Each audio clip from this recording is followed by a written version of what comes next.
Okay, let's talk about it. So earlier I announced that I discovered today that my mother passed away.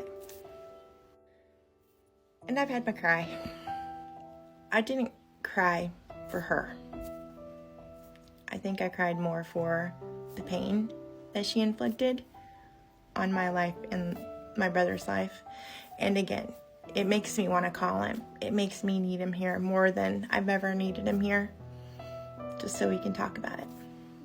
So some things you need to know about her are, I didn't hear from her for, I think it was 16, 17, maybe almost 18 years before I heard from her for the very first time. And what she said to me that very first time she found me, and by the way, I was at work, so she had family in the area, and apparently they would report to her.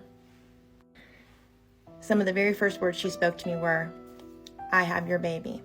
Now, I had a 6-month-old child at that time, and she had me believing that she had kidnapped my child from his daycare, and it was absolute panic and terror and chaos until I confirmed that he was still there.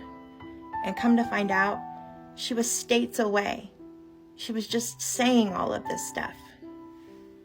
And then I wouldn't hear from her again for years. Every time she popped up in my life, it was trauma, it was fear, it was chaos, it was pain.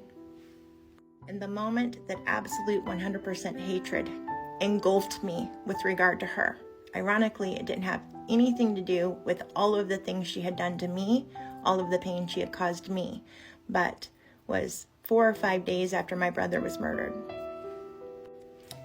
We as families, my brother wasn't alone, both of us as families met with the state police. We knew something was wrong. There had been no evidence taken at the scene. And after this huge meeting that was very, very just volatile and emotional, I am called to the side by the officer who was meeting with us. He has me get into his car and he asks me if I knew her. He basically said her name. Years had passed and I was shocked that he knew who she was, and I told him who she was. And she had been calling him, his wife, she had called the morgue, she had called all of these places saying the most asinine and disrespectful, disgusting things about my brother. And it didn't stop there.